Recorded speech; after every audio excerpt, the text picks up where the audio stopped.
Welcome to Alex learning point. मैं आयुष पाठक पुनः आपका हार्दिक स्वागत करता हूं एक और नए सेशन के साथ। तो आज उसी क्रम में हम पढ़ने वाले हैं कक्षा 12 का सबसे इंपॉर्टेंट चैप्टर वेक्टर, यानी कि सदिश विश्लेषण चैप्टर नंबर 10। बच्चे यहाँ पे फंस जाते हैं, इसकी लैंग्वेज को नहीं समझ पाते हैं और बच्चे कंफ्यूज रहते हैं कि वेक्टर का जो क्वेश्चन है उसको वो 3D में ले जाते हैं, वही मैटर गलत हो जाता है। तो आज हम लोग इसको बेसिक समझेंगे। आज अपने कोई 5 क्वेश्चन फिक्स नहीं रहने वाले हैं, अभी ऑलमोस्ट इसमें 10 क्वेश्चन लिखा हुआ है, उससे भी ज्यादा हो सकते हैं क्वेश्चन। तो ये आज का जो वीडियो रहेगा आपके लिए बहुत इंपॉर्टेंट है, क्योंकि आज मैंने 10.1 से 4 तक के तो क्वेश्चन एनसीईआरटी बेस पे लिए ही हैं। इसके अलावा कुछ हरस्वरूप के, वालाजी पुस्तक के, अलग अलग प्रकाशन के क्वेश्चन लिए गए हैं, जिसके पेपर में आने के पूरे चांसेस हैं बेटा। तो ऐसे क्वेश्चंस जो पेपर्स के लिए, एग्जाम्स के लिए, चाहे वो किसी भी बोर्ड के हों, यूपी बोर्ड के हों, बिहार बोर्ड के हों या सीबीएसई बोर्ड के हों, सबके लिए बहुत उपयोगी होने वाले हैं। तो बिना टाइम वेस्ट करके आज के सेशन को स्टार्ट करते हैं। अगर आप पहली बार ये वीडियो देख रहे हैं तो चैनल को सब्सक्राइब जरूर कर लें, और अगर आपको वीडियो पसंद आए तो उसको लाइक कर देना। तो देखते हैं बेटा इस सेशन का फर्स्ट क्वेश्चन। तो लिखा ही आपने, पूरा टेंशन आपका खत्म हो जाएगा। पूरी वेक्टर का सिर्फ मोस्ट 10 क्वेश्चन हैं, उसमें एक्स्ट्रा भी हैं, देखेंगे उसके हिसाब से पूरा रिदम बनाएंगे कैसा कैसा सीन है इसका। तो बढ़ते हैं फर्स्ट क्वेश्चन की तरफ। तो देखो पहला ही क्वेश्चन बहुत बेहतरीन है, तो समझते हैं इस क्वेश्चन को। दिया गया है ए और बी के लिए ए वेक्टर डॉट बी वेक्टर बराबर दिया है 3 और ए वेक्टर क्रॉस बी वेक्टर बराबर दिया है 3√2। ए और बी के बीच कोण ज्ञात करना है बेटा। तो ए वेक्टर वेक्टर है ये सबके फॉर्म में। कलर ये कहां से आ गया भाई, इसको हटाओ इसको लाओ। तो ए वेक्टर और बी वेक्टर, इनका डॉट, डॉट का मतलब अदिश गुणनफल 3 दिया है और इनका सदिश गुणनफल दिया है बेटा 3√3। कोण पूछा है बीच का, यानी कि angle theta is equal to question mark. चलो देखते हैं भाई गिवन डेटा क्या है हमारा, उसके अकॉर्डिंग चलेंगे। तो given that A vector dot V vector बराबर दिया है 3। अब A vector dot V vector का बेटा फॉर्मूला क्या होता है, कभी भी बीच में डॉट आ जाए यानी कि दो सदस्यों का अदिश गुणनफल आ जाए बेटा, तो हमेशा कॉस आता है, जबकि दो सदस्यों के सदिश गुणनफल हमेशा साइन आता है। तो ए वी कॉस थीटा, इसका मान दिया है 3। इसको हमने माना इक्वेशन नंबर फर्स्ट। आगे बेटा दूसरा क्या दिया है, A vector cross we vector का परिमाण दिया है, मोड दिया है बेटा 3√3। अब क्रॉस वाले में मैंने बताया था क्या आता है, साइन थीटा, यानी कि ए वी साइन थीटा, इसका मान दिया है 3√3। इसको माना इक्वेशन नंबर सेकंड। हमको निकालना है थीटा का वैल्यू। तो चाहे हम समीकरण 1 में 2 का भाग कर दें तभी तो हमारा ये दोनों कैंसिल होगा, और चाहे 1 में 2 का कर दें, किसी में भी किसी का भाग कर दें कोई प्रॉब्लम है नहीं। तो समीकरण 1 व 2 से from equation first and second तो डिवाइड कर दो बेटा। ए वी साइन थीटा में हमने डिवाइड करा, एलएचएस में एलएचएस का, आरएचएस में आरएचएस का, इसके अंदर इसका डिवाइड बेटा करा हमने और इसके अंदर इसका डिवाइड करा। इधर भी आ गया वही, A V cos theta is equal to, यहां बेटा लिखा था 3√3, तो मैंने यहां नोट डाउन करा 3√3 अपॉन कॉस वाले में लिखा था 3, तो यहां नोट करा 3। समझना ध्यान से, mod A vector V vector आपस में हुए कैंसिल आउट, यहां 3 से 3 हुआ कैंसिल, साइन अपॉन कॉस आपने पढ़ा ही है, tan थीटा होता है, तो ये आ गया tan theta is equal to में यहां बचा रूट के अंदर 3। अब ये तो पता ही है आपको, √3 tan में कितने की वैल्यू होती है, जी सर tan 60 की वैल्यू होती है। तो tan theta is equal to tan 60 यानी कि π/3। tan से tan हो गया कैंसिल, थीटा की वैल्यू निकल के आ गई π/3, जो कि दोनों के बीच का कोण है बेटा, जो हमसे क्वेश्चन में पूछा गया था। अच्छा क्वेश्चन है, बेहतरीन क्वेश्चन है, 2 मार्क्स का आता है, कभी कभी ऐसे क्वेश्चन 5 मार्क्स के लिखने के लिए आते हैं, तो उसमें उतनी हिंदी की लैंग्वेज हम बढ़ा देंगे, उसी के अकॉर्डिंग कर लेते हैं। तो ये था सेशन का फर्स्ट क्वेश्चन, इंपॉर्टेंट क्वेश्चन है। बोर्ड में चाहे आप किसी भी बोर्ड के बच्चे रहे हो, आपको 100% एक बीच के कोण का फॉर्मूला से क्वेश्चन आना ही आना है बेटा। डबल स्टार लगा देता हूं, ये क्वेश्चन आपको 100% एक मिलना ही मिलना है, एंगल पूछा जाएगा बीच का कोण। ये था क्वेश्चन नंबर फर्स्ट आज के सेशन का। इसी क्रम में बेटा आगे बढ़ते हैं। तो सेकंड क्वेश्चन दिया है, लैम्डा का मान ज्ञात कीजिए जिसके लिए सदिश ए वेक्टर बराबर दिया है बेटा 2i कैप माइनस जे कैप प्लस के कैप, और बी वेक्टर बराबर दिया है बेटा i cap plus 2j cap minus 3k cap, और लास्ट में सी वेक्टर का मान दिया है, कंडीशन दी है समतलीय है, और यहां v की जगह बेटा दिया है लैम्डा का वैल्यू। तो लैम्डा ही हमको पता करना है कितना होगा। अब मेरी बात समझिएगा ध्यान से, जब भी सदिश समतलीय हो, समतलीय का मतलब होता है बेटा समान तल पर स्थित हैं, सदिश समतलीय हो तो उनका सारणिक घटक शून्य होता है। क्या होता है? सारणिक घटक शून्य होता है।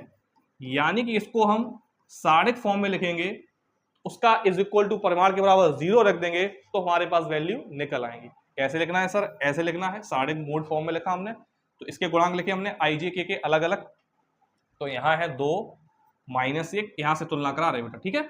यहां पर हो गया 1, दूसरे वाले के 1 2 माइनस 3 और इसके है बेटा 3 लैम्डा जो कि पता करना है, और इधर हो गया बेटा 5 इज इक्वल टू क्या रखते हैं? 0। अब आपने 4 चैप्टर पढ़ा है, पूरा मोड पढ़ा है, आप भी वाले में भी जब हम लोग इनवर्स निकालते थे तो एडजॉइंट और मोड पढ़ा होता हमने, तो वही फॉर्म इसमें अप्लाई करेंगे हम। मोड जैसे निकालते थे, चाहे एक्सपेंड कर दो इसको R1 के अकॉर्डिंग, यानी कि R1 यानी कि पहली पंक्ति 29 प्रसार कर दो, चाहे C1 से किसी भी तरीके से आप कर सकते हो। तो हमने R1 के 29 प्रसार कर दिया, R1 का मतलब ये पहली रो, इसको R1 कहा जाता है, ये C1 कॉलम होता है, स्तंभ और पंक्ति। तो R1 के अनुदेश प्रसार करने पर, जैसे हम नॉर्मल भी मोड निकालते हैं, सीधा निकाल देते हैं, वो यही होता है, प्रसार ही करा जाता है बेटा। तो R1 के अनुदेश प्रसार करने पर कर दीजिए प्रसार। 2 लिया, जो बेटा लेते हैं उसके सामने वाली पंक्ति और नीचे वाली पंक्ति करते हैं बंद, बचा क्या? 2 बचा, माइनस 3 बचा, यहां लैम्डा बचा और यहां बचा बेटा 5। पहली वाली संख्या हमेशा पॉजिटिव ली जाती है, दूसरी वाली नेगेटिव और फिर थर्ड वाली पॉजिटिव, ठीक है। तो अब लेंगे माइनस, लेते भी हैं और माइनस लगा भी था, तो माइनस माइनस हो गया ऐसे प्लस। अब जो लिया उसकी नीचे वाली पंक्ति यानी कि ये, और सामने वाली बंद कर दी। अब ये 4 बचे हैं, जो 4 बचे हैं उनको लिख देते हैं, 1 माइनस 3, उसके बाद यहां भी माइनस 3 और लास्ट में हमारा दिया गया है 5, ठीक है। ये माइनस लगा है, वो वाला इक्वल वाला 0 मत समझ लेना, इसको इक्वल समझो, हटाओ इसको,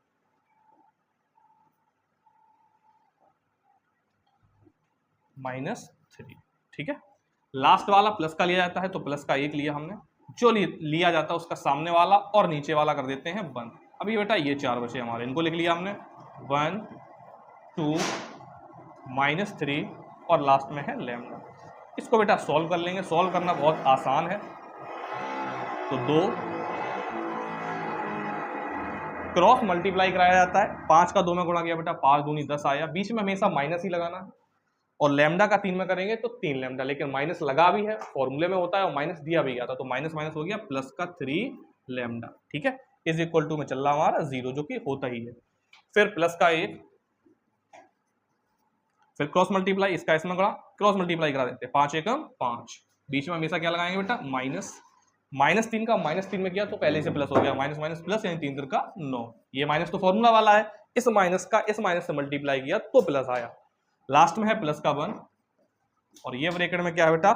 यहां इसका कराएंगे लैम्डा, बीच में माइनस, और माइनस ये भी है, 3 दूनी 6, यानी माइनस माइनस प्लस का 6 इज इक्वल टू क्या चल रहा? 0।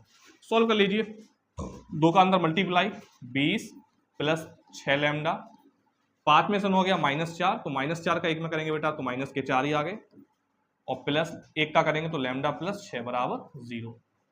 तो 6 लैम्डा ये है और प्लस लैम्डा ये है, तो 6 लैम्डा प्लस लैम्डा, बाकी नॉन वेरिएबल देख लो, 20 प्लस माइनस माइनस का 4 और प्लस का 6 बराबर 0, 6 और 1 7 लैम्डा, 20 और 6 26, 26 में से बेटा 4 जाएंगे, कितने बचेंगे? तो प्लस 20 6 26 में से 4 गया 22 बराबर 0। तो 7 lambda is equal to minus के 22, तो यहां से लैम्डा की वैल्यू निकल के आई माइनस के 22/7। अरे सर भाई लग रहा है, तो ये बेटा इसको सॉल्व होता। फिर एक बात समझ लीजिए, जितनी भी इक्वेशन दी गई है, अगर समतलीय की कंडीशन दी गई हो और लैम्डा का मान पूछा गया है, तो उसका सारणिक जो होता है वो शून्य होता है। तो सबके गुणांक लिए हमने 2 - 1 1, 2 - 1 1, 1 2 -3, 1 2 -3 और 3 लैम्डा 5, 3 लैम्डा 5 दोनों ले लिया। ये प्लस का 3 था, यहाँ सर किसका ले लिया? माइनस का। क्या ही सही करेंगे, इसको यहाँ माइनस लगा देते हैं, अपना सवाल ही चेंज कर देते हैं, क्योंकि यहाँ माइनस लगा दिया था तो उसी के अकॉर्डिंग पूरा चल रहा है सिस्टम। तो ऐसे सॉल्व करा जाएगा। अब होमवर्क में आपके लिए एक सवाल हो गया, सेम इसी सवाल को सॉल्व करना है। जैसे इसमें हमने -3 लिया, उसकी जगह आपको क्या रखना है, +3। कमेंट में इसका आंसर लिखिएगा, सर इतना आंसर इसका आ रहा है। ये माइनस के अकॉर्डिंग मैंने पूरा सॉल्व करा है, ठीक है। तो ये था क्वेश्चन नंबर 2 आज के सेशन का। इसी क्रम में हम लोग आगे बढ़ते हैं नेक्स्ट क्वेश्चन की तरफ। अगला क्वेश्चन बेटा ये कह रहा है कि सदिश b + c का सदिश a वेक्टर पर प्रक्षेप ज्ञात कीजिए। ये सब वेक्टर लगे हुए हैं, जो भी इसको टाइप कर रहे हैं वो ध्यान दें, यहाँ पे वेक्टर वेक्टर जो है उस पर ज्यादा ध्यान दिया करें, कैसे लगाया जाएगा। v वेक्टर ये दिया है और ये c वेक्टर दिया है। सबसे पहले बेसिक फॉर्मूला लिखते हैं, a वेक्टर का v वेक्टर पर प्रक्षेप। तो प्रक्षेप का बेटा फॉर्मूला होता है a vector dot b vector बटे, पहले दोनों का डॉट कर देंगे, पर से पहले जो लगा होगा उसको नीचे लाएंगे, ऐसे समझो तुम। ये चीजें आपके माइंड में सही सेट रहेंगी। पर से पहले जो लगा होगा वो अपॉन में आ जाएगा।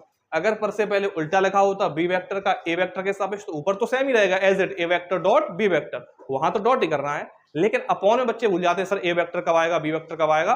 तो भाई पर से पहले जो लगा होगा वो कहाँ आएगा, नीचे। खत्म बात, क्लियर हुआ डाउट ये। अब बढ़ते हैं इसमें आगे। यहां पर b + c का दिखाना है, तो पहले b और c को हम आपस में जोड़ लेते हैं। तो v वेक्टर बराबर क्या है, पहले गिवन डेटा लिख लो क्या है। तो सबके मान लिखे पहले हमने। a वेक्टर का मान क्या है, 2i कैफ -2j कैफ, हाँ इस बार माइनस चिन्ह सही से देखना बेटा, प्लस का k कैफ। आगे v वेक्टर बराबर देखो क्या दिया है, i कैफ +2j कैफ और माइनस का 2k कैफ। और लास्ट में c वेक्टर का मान क्या दिया है, 2i कैफ माइनस का j कैफ, माइनस लगाना बीच में, ठीक है, और प्लस का 4k कैफ।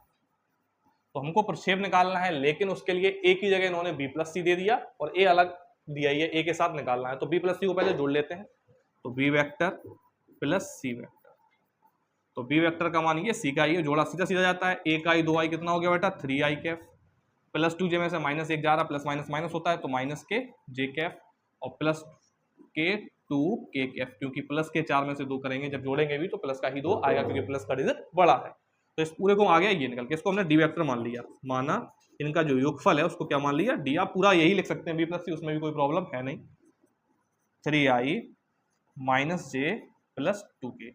इसका प्रक्षेप निकालना है, किसके साथ निकालना है, ए वेक्टर के साथ। मैंने क्या बताया था, नीचे क्या आएगा, पर से पहले होगा, पर से पहले क्या लिखा है, ए वेक्टर, तो नीचे क्या आएगा, ए वेक्टर। तो पहले तो इनका डॉट प्रक्षेप बराबर लिखेंगे सीधा, प्रक्षेप बराबर, दोनों का डॉट गुणा कराएंगे, A vector dot B vector, D क्या है, b + c को जो जोड़ कर आया है, अपॉन में क्या होगा, जो पर से पहले क्या था, ए वेक्टर, तो नीचे उसी का आ जाएगा बेटा मोड। तो ए का मोड निकाल लेते हैं पहले अलग से। तो ए है, इसका परिमाण निकालना है, परिमाण निकालना तो बहुत इजी है, आता ही है सर, अंडर रूट के अंदर i j k के गुणांकों को जोड़ देते हैं।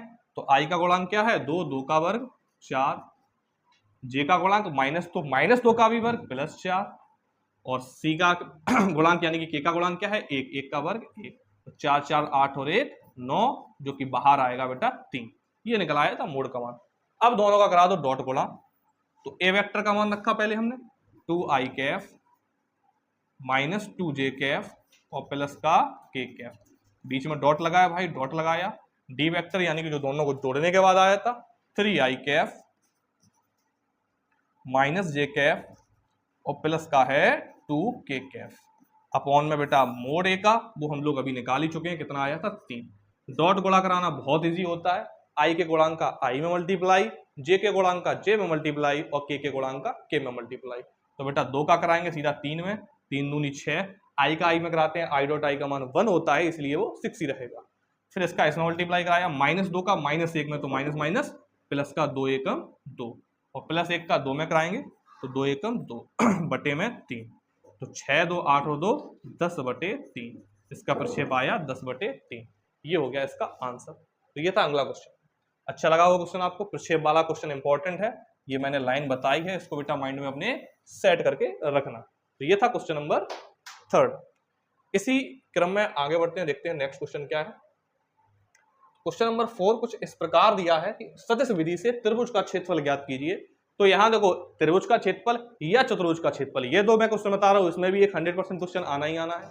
तो दोनों ही मैं फॉर्मूला लिख देता हूँ, आगे भी क्वेश्चन आएंगे चतुर्भुज के, तो वैसे वो आप कर लेना। तो त्रिभुज का क्षेत्रफल जो होता है उसका फॉर्मूला होता है 1/2 मोड के अंदर AB क्रॉस AC, मतलब AB और AC निकालेंगे, उनका क्रॉस निकाल देंगे, वही हमारा हो जाएगा, और 2 का भाग कर देंगे त्रिभुज का क्षेत्रफल। अगर कहीं चतुर्भुज आ जाए और उनकी संलग्न भुजा दी है, दो तरीके होते हैं चतुर्भुज में, बेटा बच्चे कंफ्यूज रह जाते हैं। चतुर्भुज में दो टाइप से क्वेश्चन आते हैं, या तो उनकी संलग्न भुजा देंगे तब क्षेत्रफल पूछेंगे, या उनके बिकड़ देंगे तब फॉर्मूला पूछेंगे। तो जब चतुर्भुज का फॉर्मूला संलग्न भुजा दिए चतुर्भुज का क्षेत्रफल निकालने को कहा जाए और दिया जाए क्वेश्चन में उनकी भुजा, जब संलग्न भुजा दी हो, साइड्स दी गई हो, संलग्न भुजा ज्ञात हो, तो बेटा चतुर्भुज का क्षेत्रफल का, अभी मैं सिर्फ फॉर्मूला लिख रहा हूं, ये 3 टाइप से क्वेश्चन आते हैं, मैं तीनों टाइप के फॉर्मूले को समझा रहा हूं आपको, कैसे आपको इनसे क्वेश्चंस में पुट करके यूज करना है, मेथड कैसे अप्लाई करना है उसकी जानकारी दे रहा हूं। तो चतुर्भुज का बेटा फॉर्मूला होता है, जो दो भुजा दी जाएंगी ए वेक्टर और बी वेक्टर, बस उनका क्रॉस निकालना होता है, मोड के अंदर उनका परिमाण निकाल देंगे, ये होता है चतुर्भुज का फॉर्मूला। कब? जब भुजा दी हो। कुछ क्वेश्चन में भी चतुर्भुज का क्षेत्रफल पूछा जाएगा, लेकिन भुजा की जगह विकर्ण दिए जाएंगे। तो फिर एक बार, चतुर्भुज का क्षेत्रफल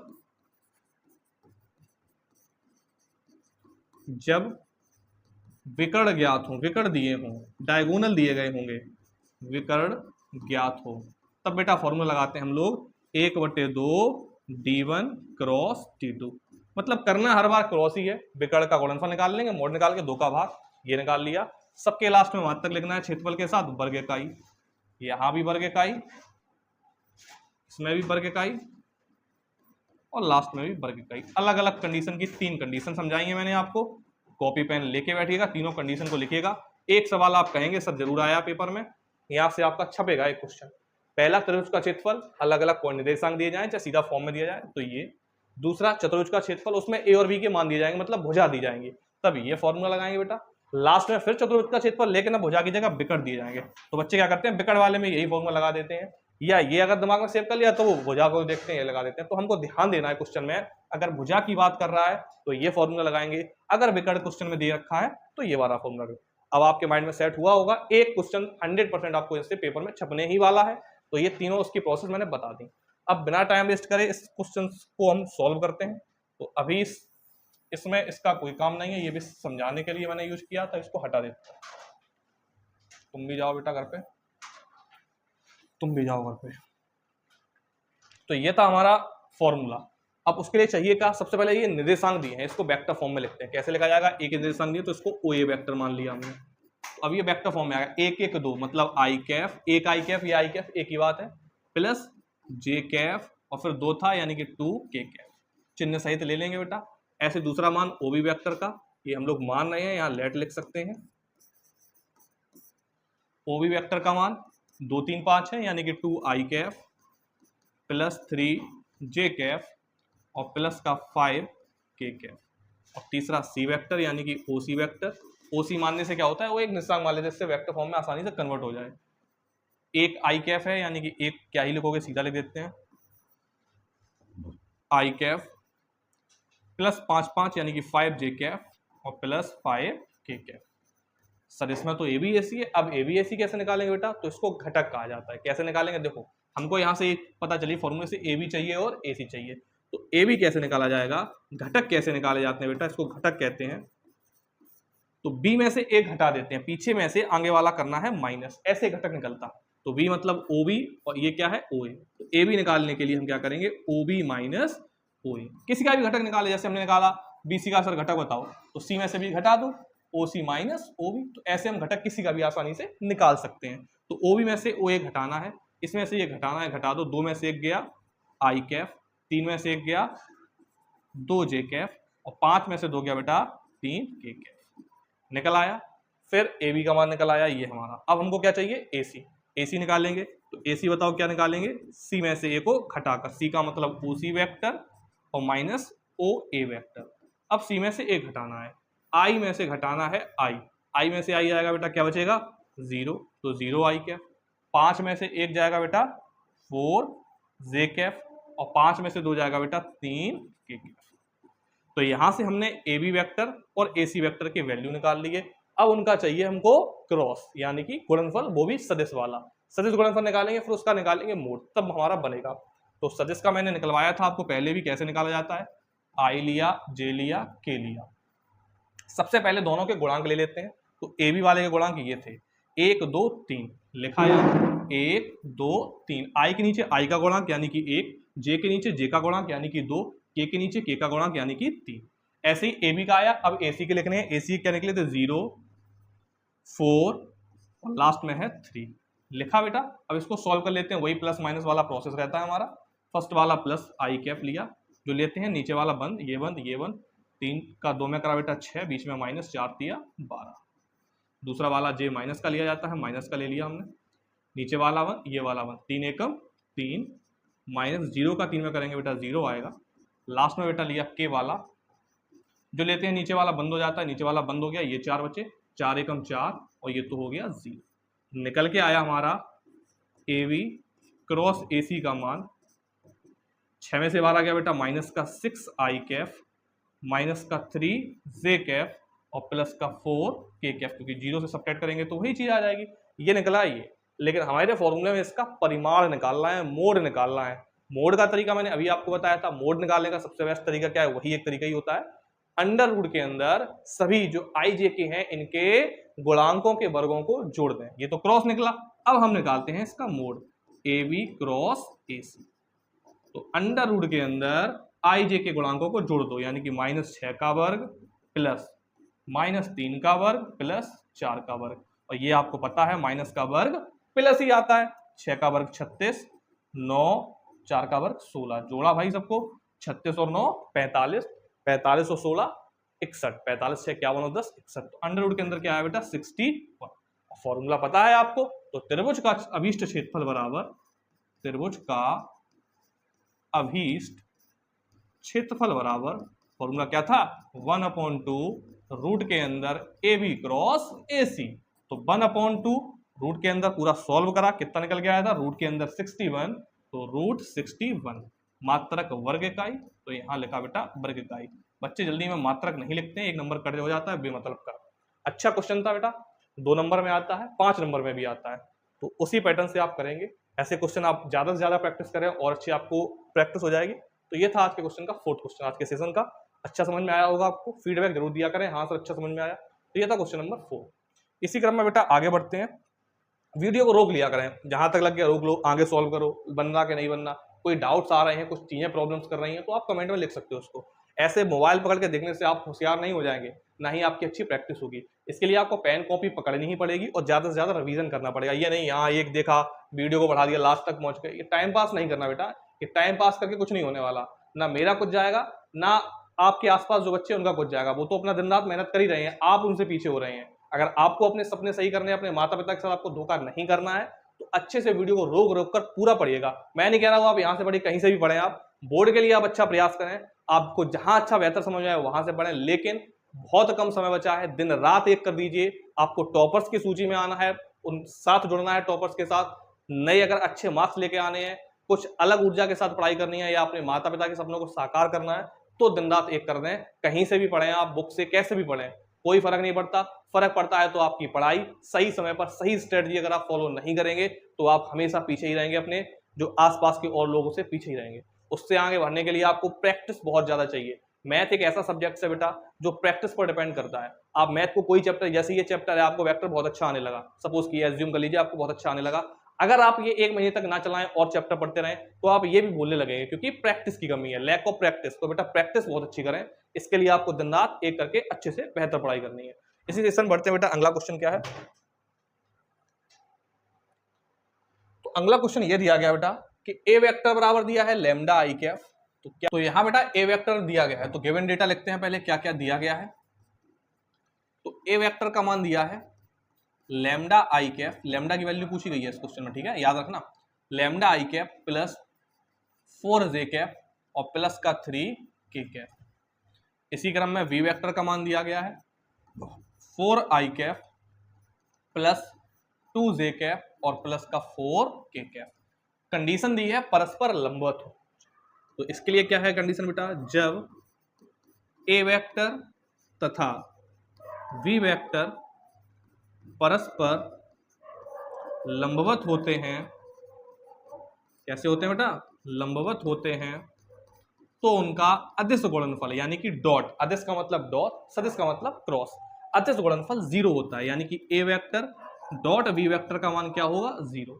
तो भाई दोनों के मान रख देते हैं, लैम्डा आई कैफ प्लस 4j कैफ और प्लस का है 3k कैफ, बीच में लगाया बेटा डॉट, वी वेक्टर की जगह वी वेक्टर का मान 4i Kaif plus 2j Kaif और प्लस का 4k कैफ बराबर क्या है, 0। डॉट का सीधा सीधा फंडा होता है आई के गुणांक का आई में गुणा, जे का जे में, के का के, क्रॉस में तो उसको सारे मेथड से करते हैं, ये सीधा सीधा होता है। तो बेटा लैम्डा का 4 में कराएंगे तो 4 लैम्डा, 4 का 2 में कराया बेटा 8 आ गया, 3 का 4 में कराया 12 आ गया, इज इक्वल टू क्या चल रहा है बेटा, 0, क्योंकि लंबवत की कंडीशन ही होती है A vector dot B vector is equal to 0। तो 4 लैम्डा, 8 और 4 12, 12 8 20 हो गया, 20 प्लस का इस तरफ जाएगा बेटा माइनस का, काट दिया 4 का 20 पे कट गया 5 बार बेटा, तो लैम्डा की वैल्यू आ गई -5। तो इसको ऐसे सॉल्व करा जाता है, ठीक है, तो इसको आराम से आप सॉल्व कर सकते हैं। लैम्डा इज इक्वल टू आ गया हमारा माइनस का, तो कभी भी बेटा परस्पर लंबवत की कंडीशन आ जाए, दो वेक्टर दिए जाए, सीधा सीधा फंडा है, कुछ दिमाग ही नहीं लगाना है कि हाँ सर ने बताया था दोनों वेक्टर का अदिश गुणनफल 0 होता है। याद रखना अदिश गुणनफल डॉट लगाया मैंने, सदिश मत लगा देना, क्योंकि अदिश हमेशा कोसाइन को रिप्रेजेंट करता है, कॉस आएगा बेटा, जबकि क्रॉस जो होता है वो ज्या यानी कि साइन को प्रेजेंट करता है, और ये कॉस ज्या यानी कि कॉस को रिप्रेजेंट करता है। हकीकत में जो फॉर्मूला पढ़ते हैं हम लोग ए वी या क्रॉस का, तो वो ये होता है ए वी कॉस थीटा, इसके साथ एन कैफ चलता है, इसका यूज बाद में नहीं करते हैं, आगे आपको जब पढ़ेंगे आप उसको बेहतर समझ में आएगा तो आपको। तो ऐसे इसको करना है बेटा, ये 1 नंबर में एमसीक्यू में भी आ सकता है और 2 नंबर में भी आ सकता है। दो वेक्टर दिए जाएंगे, परस्पर लंबवत की कंडीशन होगी, डॉट करके 0 रखेंगे, सीधा सीधा मल्टीप्लाई करा के 0 निकल के लैम्डा या कोई भी नियतांक हो उसकी वैल्यू निकल आती है। ये था अगला क्वेश्चन। इसी सेशन को आगे बढ़ाते हैं, देखते हैं नेक्स्ट क्वेश्चन क्या है। तो ये क्वेश्चन बहुत शानदार क्वेश्चन है, लिखा ये है A vector is equal to, पहले डेटा देखते हैं क्या है इसमें। तो ए वेक्टर की वैल्यू दी है यहाँ पे 2i Kaif plus 3j Kaif और माइनस का k कैफ। इसी क्रम में बेटा वी वेक्टर की वैल्यू दी रखी है i Kaif minus 2j Kaif plus का 4k कैफ। यहाँ बेटा सबसे पहले दो चीजें पूछी गई हैं, सबसे पहले तो हमको ए वेक्टर क्रॉस बी वेक्टर निकालना है, दूसरा ये प्रूव करना है। तो पहले क्रॉस निकाल लें, प्रूफ में भी ये तो आ ही रहा है, तो पहले क्रॉस निकाल लेते हैं। क्रॉस का मैंने तरीका बताया था बेटा, i j k, और इनके गुणांकों को ले लेंगे। तो देखो i का गुणांक क्या है 2, j का गुणांक 3, इसका -1, यहाँ बेटा 1 -2 और यह बेटा 4 ले लिया, पहला प्लस का, दूसरा माइनस का, तीसरा प्लस का, यही क्रम चलता है। तो पहले i ले लिया हमने, जो लेते हैं उसके नीचे वाला बंद कर देते हैं, ये नीचे वाला बंद हो गया, तो ये बचे, इनका क्रॉस मल्टीप्लाई, 4 का 3 बेटा 12, बीच में हमेशा लगाया जाता है माइनस, -2 का -1 में कराएंगे तो +2 आएगा, लेकिन पहले से माइनस लगा था तो वो लगा है, ये 2 ही रहा, यहाँ माइनस माइनस प्लस हो गया, और बीच में माइनस लगता है तो प्लस माइनस माइनस हो गया। अगला लिया हमने माइनस का j, तो ये बंद और ये बंद, वो तो ऊपर वाले से मतलब ही नहीं, नीचे वाला बस बंद करना है। 4 का 2 में कराया बेटा 8 आ गया, और 1 का -1 में कराएंगे तो -1 आएगा। अब माइनस फॉर्मूला में होता है, तो 1 माइनस प्लस हो गया, तो यहाँ पर आ गया प्लस का 1, ठीक है, ये नीचे वाला बंद हुआ। 4 का 2 में कराया बेटा 8 आया, 1 का 1 में कराएंगे तो 1 ही आएगा माइनस का, तो बीच में माइनस के साथ हो गया प्लस। लास्ट में हमने लिया k कैप, तो k के नीचे वाला बेटा बंद कर देते हैं, ये बंद हो गया, तो ये 4 बचे, क्रॉस मल्टीप्लाई, -2 का 2 में कराएंगे बेटा माइनस के 4, बीच में क्या लगाते हैं माइनस, 1 का 3 में 3 कराएंगे बेटा 3 ही आएगा, ठीक है। तो ये निकल के आया, इसको सही फॉर्म में लिख देते, 12 में से 2 गया 10 i कैफ, 8 और 1 9 j कैफ, और लास्ट में -4 -3 तो माइनस का 7 k कैफ। तो एक तो यही चीज पूछी गई थी, वो हमने निकाल ली। सेकंड प्रूव करना था हमें कि जो निकला है क्रॉस, उसका हम डॉट निकालेंगे किसके साथ, a के साथ, और वो आना चाहिए, प्रूव भी करना है 0, ठीक है भाई, लेके LHS 0 प्रूव कर देते हैं। तो ए वेक्टर क्वेश्चंस में गिवन है हमारा क्या था, 2i Kaif plus 3j Kaif और माइनस का k कैफ, उसके बाद डॉट, क्रॉस वाला जो वैल्यू निकल के आया हमारा, क्या निकल के आया था 10 i कैफ माइनस 9 जे कैफ और उसके बाद माइनस का 7 के कैफ। मैंने अभी सीधा सीधा फंडा बताया, मल्टीप्लाई करना बहुत ईजी है, सीधा डॉट वाला, आई का आई में गुणा, जे का जे में, के का के में। तो बेटा 2 का जब 10 में कराएंगे तो कितना आएगा, 10 दूनी 20, 3 का 9 में कराया 27, 7 का 1 में कराया तो माइनस माइनस क्या हो गया बेटा, प्लस के 7, तो 20 और 7 27, माइनस 27 कितना आया 0। और सर प्रूफ क्या करना था, जी हाँ 0 ही तो करना था। तो मैंने यहाँ दोनों पार्ट सॉल्व करे, पहले क्रॉस निकाला, क्रॉस का प्रोसेस बता ही दिया मैंने कैसे करना होता है, और फिर डॉट उसके साथ मल्टीप्लाई कराया, 0 प्रूफ करना था, हमारा प्रूफ हो गया 0। ये था अगला क्वेश्चन, अच्छा क्वेश्चन था। एनसीईआरटी बुक में ये क्वेश्चन नहीं मिलेगा, तो मैंने बताया था, मैंने 2-3 किताबों को मिक्स करके पूरा सेशन बनाया। ये सब क्वेश्चन ऐसे ही है बेटा, जो बोर्ड में किसी ना किसी सेट में आपको मिलने ही वाले हैं। तो जो दिन रात हम मेहनत कर रहे हैं, सिर्फ आपके लिए फ्री ऑफ कॉस्ट पढ़ाया जाता है यहाँ, वो सिर्फ इसलिए प्रयास किया जा रहा है कि आप अच्छे से अच्छे, बेहतर से बेहतर अंक बोर्ड में प्राप्त कर सकें। इसी सेशन को आगे बढ़ाते हैं, देखते हैं नेक्स्ट क्वेश्चन क्या है। वीडियो को रोक के पूरा लिखा करें, अच्छे से समझा करें। अभी मैंने जब त्रिभुज का क्षेत्रफल बताया था तो मैंने बहुत सारी बातें डिस्कस की थी। चतुर्भुज के 2 सूत्र लिखे थे बेटा, क्या लिखे थे, जब चतुर्भुज का क्षेत्रफल, जब उसकी संलग्न भुजा दी जाए तो ए वेक्टर क्रॉस बी वेक्टर कर देते हैं, और जब चतुर्भुज का क्षेत्रफल जब उसके विकर्ण दिए जाए तो 1/2 विकर्णों का गुणनफल लिखा जाता है। तो ये है यार चतुर्भुज का क्षेत्रफल निकाला जाए, ए वेक्टर का मान दिया है, बी वेक्टर का मान दिया है। देखो क्या क्या वैल्यू दी है, सॉल्व करते हैं इसको। तो गिवन दैट क्या दिया है, ए वेक्टर और बी वेक्टर की वैल्यू। ए वेक्टर क्या दिया है हमें, आई कैफ माइनस जे कैफ और प्लस का दिया है बेटा 3 के कैफ, और बी वेक्टर की वैल्यू दी है 2 आई कैफ माइनस 7 जे कैफ और उसके बाद प्लस का दिया है के कैफ। चतुर्भुज का क्षेत्रफल पूछा गया है, चतुर्भुज का क्षेत्रफल। सूत्र मैंने अभी लिखा ही था जब उसको बताया था, क्या लिखा था, एरिया ऑफ पैरेललोग्राम, चतुर्भुज का क्षेत्रफल क्वाड्रिलेटरल इज इक्वल टू, क्या बताया था हमने, दोनों का सिर्फ करना है हमको क्रॉस और निकाल देना बेटा मोड। तो हमको क्रॉस चाहिए, निकालो भाई क्रॉस, ए वेक्टर क्रॉस बी वेक्टर। वही तरीका, आई लिया, जे लिया, के लिया, इनके गुणांकों को लेना है। आई का गुणांक क्या है बेटा, यहाँ 1 -1 और 3, और दूसरे वाले में क्या है 2 -7 और उसके बाद दिया है +1। वही तरीका, पहला प्लस का, दूसरा माइनस का और तीसरा प्लस का। तो आई कैफ लिया, जो लेते हैं उसके नीचे वाली पंक्ति को बंद कर दिया जाता, ये बंद हो गई, सीधा सीधा मल्टीप्लाई, -1 बीच में हमेशा लगाया जाता है, माइनस माइनस माइनस प्लस हो गया, 7 का 3 में करेंगे बेटा 21 आ जाएगा, माइनस का जे, फिर नीचे वाला 1, 1 का 1 में किया 1, माइनस 2 का 3 में करेंगे 6 आ जाएगा। लास्ट में बेटा के कैफ ले लिया हमने, फिर वही नीचे वाली 1, -7 का 1 में करेंगे माइनस के साथ, करना वही है सेम, क्रॉस मल्टीप्लाई, बीच में क्या लगता है बेटा हमेशा माइनस, 2 का -1 में करेंगे -2 आएगा, माइनस पहले से लगा था तो माइनस माइनस हो गया प्लस का 2। लिख लेते हैं इसको, 21 में से 1 गया 20 आई कैफ, 1 में से 6 गया -5, आगे माइनस पहले से लगा था तो माइनस माइनस हो गया बेटा प्लस के 5 और लास्ट में माइनस का 5 के कैफ। लेकिन यही तो नहीं निकालना था, फॉर्मूला सर ने क्या बताया था कि ये होता है मोड के अंदर, तो भाई इसका मोड निकाल लेते हैं, ए वेक्टर क्रॉस बी वेक्टर का परिमाण। परिमाण निकालने का सीधा तरीका है, आई जे के जो गुणांक हैं अंडर रूट के अंदर उसके वर्गों को जोड़ देंगे। तो 20 का वर्ग बेटा 400 प्लस 5 का वर्ग 25 और -5 का वर्ग भी प्लस 25 होगा तो प्लस का 25, तो 25 25 50 जोड़ने पर आया 450। ठीक है, 450 के फैक्टर करके इसको बाहर निकाल सकते हैं। 45 गुणा 10 लिखा हमने, उसको 5 से काट दिया, निकाल लिए, तो 55 25 यानी 15 15 225 दूनी 450, इसको लिख देंगे हम बेटा 15√2, 15 15 225 और दूनी 450। अब क्षेत्रफल निकाल रहे हैं, क्षेत्रफल का मात्रक क्या बताया था मैंने, वर्ग इकाई। तो ऐसे निकाला जाता है त्रिभुज का क्षेत्रफल। यहीं अगर संलग्न भुजाएं ना दी गई होती, विकर्ण दिए होते, तो सेम यही चीज करते, 1/2 और लग जाता, अब 1/2 और लग जाएगा, सेम टू सेम विकर्ण का निकल के आ जाएगा। तो नेक्स्ट क्वेश्चन, इसी सेशन को आगे बढ़ाते हैं, देखते हैं अगला क्वेश्चन क्या है। अगला क्वेश्चन ये दिया है कि ए वेक्टर और बी वेक्टर का डॉट ज्ञात करना है और दोनों के बीच का कोण निकालना है, वही पैटर्न सेम टू सेम। तो पहले ए वेक्टर दिया है, तो देखो गिवन डेटा क्या है, तो ए वेक्टर की वैल्यू दी है, कितनी दी है, आई कैफ प्लस 2j कैफ और प्लस का 3k कैफ। इसी क्रम में v वेक्टर का मान दिया है, v वेक्टर का मान है 4i कैफ माइनस के j कैफ और प्लस का 2k कैफ। हमसे चाहिए इनका डॉट और इनका बीच का कोण, तो पहले निकाल लेते हैं बेटा डॉट।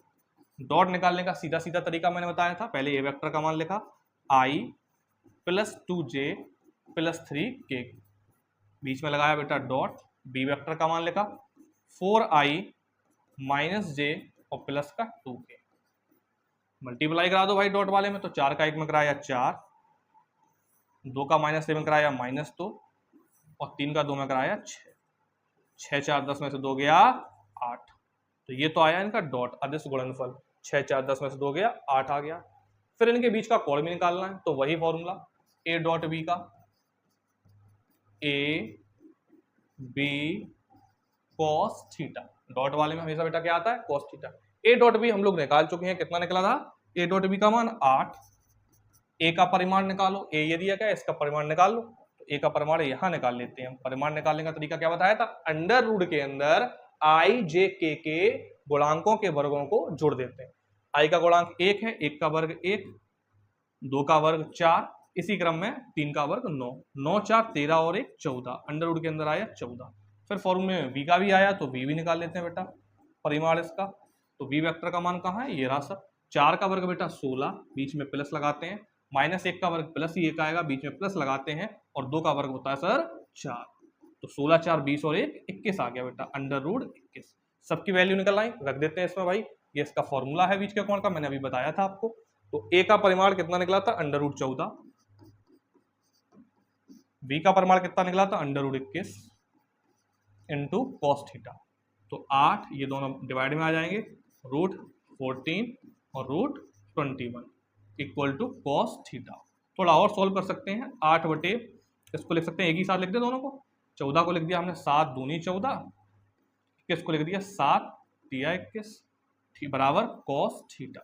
तो थीटा बराबर कॉस इस तरफ आया कॉस इनवर्स 8 बटे दोनों से 7 बाहर ले लिया, पेयर एक बाहर आ गया, अंडर रूट के अंदर 3 दूनी 6, तो ये आया कोण बीच का मान हमारा 8 बटे 7 अंडर रूट 6। तो ये था अगला क्वेश्चन। ऐसे ही ये क्वेश्चन बनते जाएंगे। अब हम इस क्वेश्चन में आपको पूरा पूरा सॉल्व नहीं करके पैटर्न बता दिया करेंगे, आगे आप लोग खुद से सॉल्व कर लेंगे, क्योंकि इतने क्वेश्चन से आप ये तो समझ गए हैं सर किस प्रकार करना होता है। देखते हैं अगला क्वेश्चन क्या है। ये देखो एमसीक्यू में क्वेश्चन दिया है, लेकिन क्वेश्चन बहुत बेहतरीन है। ये 4 इसके अलग अलग ऑप्शन दिए गए थे। तो क्या दिया है, ए का परिमाण दिया है, ये गिवन है डेटा। ए का परिमाण दिया है, कितना दिया है 3, और बी का परिमाण दिया है हमारा अंडर रूट 2/3। ए क्रॉस बी एक मात्रक सदिश है। ये देखो शब्द आया मात्रक सदिश, किसे कहते हैं मात्रक सदिश, हाँ सर, तो जिसका परिमाण 1 हो उसको कहा जाता है मात्रक सदिश। अब ए और बी मात्रक सदिश मतलब इसका परिमाण उन्होंने दे दिया 1, कैसे, हिंदी लिख करके, हिंदी में बता दिया था इनका मात्रक सदिश। तो मात्रक सदिश उसी को कहा जाता है जिसका परिमाण यानी कि मोड 1 होता है। ए और बी के बीच कोण पूछा गया है, फिर थीटा का एंगल पूछा गया है। अब ए क्रॉस बी दिया है तो वही फॉर्मूला लगा देंगे बेटा। ए क्रॉस बी का फॉर्मूला क्या होता है, ए बी कॉस थीटा। नहीं, कॉस किस में आता है, डॉट वाले में, क्रॉस में क्या आता है सर, साइन थीटा। तो इसका परिमाण दिया ही था 1, ए का परिमाण दिया ही है 3, और इसका परिमाण दिया है अंडर रूट 2/3, ठीक, और साइन थीटा चल ही रहा। यहाँ 3 से 3 हुआ कैंसिल, ये अंडर रूट 2 इस तरफ आया बेटा भाग में, बराबर साइन थीटा, और 1/√2 लाला किसका मान होता है, साइन 45 डिग्री का। इसकी जगह लिख सकते हैं साइन 45 यानी कि π/4 is equal to sine theta. Sine से साइन कैंसिल, बीच का कोण थीटा निकल के आ गया π/4। कहाँ है ऑप्शन π/4, ये रहा सर ऑप्शन नंबर बी। तो ये इस प्रकार से सॉल्व किया जाएगा। अच्छा क्वेश्चन था, एमसीक्यू में भी क्वेश्चन ऐसे बहुत पूछे जाते हैं बोर्ड में। इसी क्रम में देखते हैं अगले सेशन में क्या है। इसमें नेक्स्ट क्वेश्चन हमारा ए वेक्टर बी वेक्टर दिया है, क्रॉस निकालना है। क्रॉस निकालने का तरीका मैं बता ही चुका हूं कैसे करना होता है, और क्रॉस के साथ साथ, क्रॉस तो हम निकाल ही लेंगे, वो बता ही था मैंने तरीका। उसके साथ साथ पूछा गया है दोनों लंबवत हैं या नहीं, सिद्ध करना है इनके लंबवत हैं। तो लंबवत वाला वही कंडीशन, 0 निकलना चाहिए, लंबवत होता। ठीक है, तो ये था अगला क्वेश्चन, इसी क्रम में लगेगा, और यही आज शायद लास्ट क्वेश्चन भी रहा होगा। 9 क्वेश्चन तो लग ही चुके हैं। जी हाँ, तो ये थे आज के सेशन के सभी इंपॉर्टेंट वो क्वेश्चन जिनके पेपर में आने के पूरे पूरे चांसेस हैं। इसी क्रम में हम लगे रहेंगे आपके लिए, अच्छे से अच्छे बेहतर क्वेश्चन लेके आ रहे हैं। ऐसे नहीं कि बस उठाया ये सर आए हैं, मैंने चेक भी करा होगा आपने 25 में ये क्वेश्चन बहुत कम मिले होंगे। तो ये नहीं होता है कि बोर्ड के पिछले ईयर्स के निकालिए लगा लिए, नहीं। मैथ में ये नहीं होता है कि रिपीट क्वेश्चन आ जाए, पूरे 100 नंबर के पेपर में कहीं 1-2 क्वेश्चन रिपीट मिलते हैं। तो इसीलिए हर टाइप के क्वेश्चन को लेके आया जा रहा है आपके सामने, जिससे आप आगे पेपर के लिए मजबूती से लड़ सके। हाँ सर ऐसे भी क्वेश्चन होते हैं, एक पार्टिकुलर स्पेसिफिक बुक पर, जैसे एनसीईआरटी है, उस पर डिपेंड ना रही है। पूरा पेपर एनसीईआरटी नहीं देखने को मिलता है आपको कक्षा 12 में। तो उसके लिए एक्स्ट्रा क्वेश्चन जितने ज्यादा आप रिवीजन करेंगे उतनी अच्छी बेहतर तैयार होगी। ना केवल कक्षा 12 के लिए, आगे कुछ कॉम्पिटिशन की आप टेक्निकल तैयारी करेंगे, आईआईटी नीट या किसी की प्रिपरेशन करेंगे बेटा, एनडीए की, तो ये क्वेश्चंस बहुत ज्यादा इंपॉर्टेंट करेंगे, ये आपका स्कोर बहुत ज्यादा बढ़ाएंगे। तो इसीलिए अच्छे से पढ़ा करें, दिन रात एक करें। आपके पास समय बहुत कम है, नवंबर का महीना निकला जा रहा है, दिसंबर बचा है, जनवरी में वो प्रैक्टिकल एडमिट कार्ड आना है, सेंटर वेंटर का सिस्टम चालू हो जाता है, और फरवरी के फर्स्ट या सेकंड वीक में आपके एग्जाम स्टार्ट हो जाएंगे। तो मोटा मोटी आपके पास सिर्फ 2 महीने बचे हैं। इन 2 महीने में अपनी तैयारी इतनी मजबूत कर लें कि आप सामने वाले अपने दोस्त से ये कह सकें कि पूरे क्वेश्चन से, पूरा किताब से कहीं से भी कोई क्वेश्चन लेके आओ, मैं सॉल्व कर दूंगा। उसके लिए आपको दिन रात एक करनी पड़ेगी। टाइम पास करने से कुछ नहीं चलेगा, मोबाइल सोशल मीडिया से दूर रहें, केवल यूट्यूब पर अपना पढ़ाई का चीज देखें, इंस्टाग्राम फेसबुक ये सब टाइम वेस्ट वाली चीजें हैं, इनसे दूर रहें। अच्छी संगत में रहें, अच्छा काम करें, मेहनत करें, अपने माता पिता के सपनों को साकार करें। बहुत बहुत धन्यवाद आपका, अच्छे से पढ़ें आप।